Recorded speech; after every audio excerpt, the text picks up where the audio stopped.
The Lord answered Moses, "See, I have made you like God to Pharaoh, and Aaron your brother will be your prophet. You must say whatever I command you. Then Aaron your brother must declare it to Pharaoh, so that he will let the Israelites go from his land. But I will harden Pharaoh's heart and multiply my signs and wonders in the land of Egypt.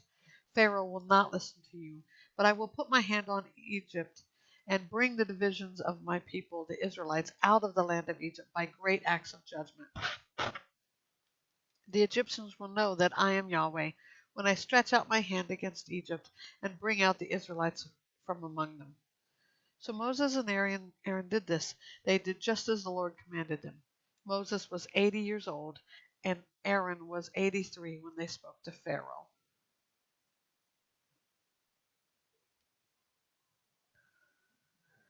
The Lord said to Moses and Aaron, "When Pharaoh tells you, 'Perform a miracle,' tell Aaron, 'Take your staff and throw it down before Pharaoh. It will become a serpent.'" So Moses and Aaron went into Pharaoh and did just as the Lord had commanded. Aaron threw down his staff before Pharaoh and his officials, and it became a serpent. But then Pharaoh called the wise men and sorcerers, the magicians of Egypt, and they also did the same thing with their occult practices. Each one threw down his staff, and it became a serpent.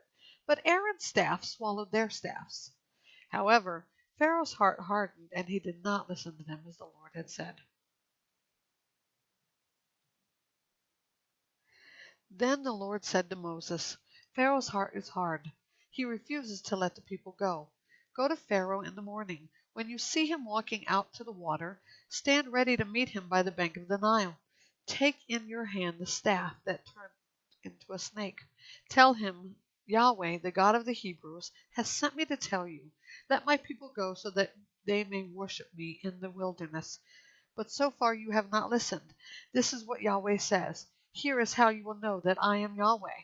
Watch, I will strike the water in the Nile with the staff in my hand, and it will turn to blood. The fish in the Nile will die, the river will stink, and the Egyptians will be unable to drink water from it."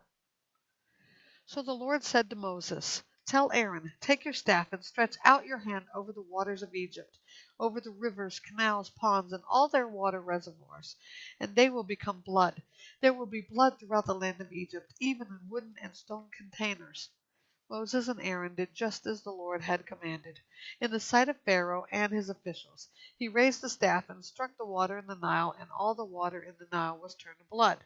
The fish in the Nile died, and the river smelled so bad the Egyptians could not drink water from it. There was blood throughout the land of Egypt. But the magicians of Egypt did the same thing by their occult practices. So Pharaoh's heart hardened, and he would not listen to them, as the Lord had said. Pharaoh turned around, went into his palace, and didn't even take this to heart. All the Egyptians dug around the Nile for water to drink because they could not drink the water from the river. 7 days passed after the Lord struck the Nile.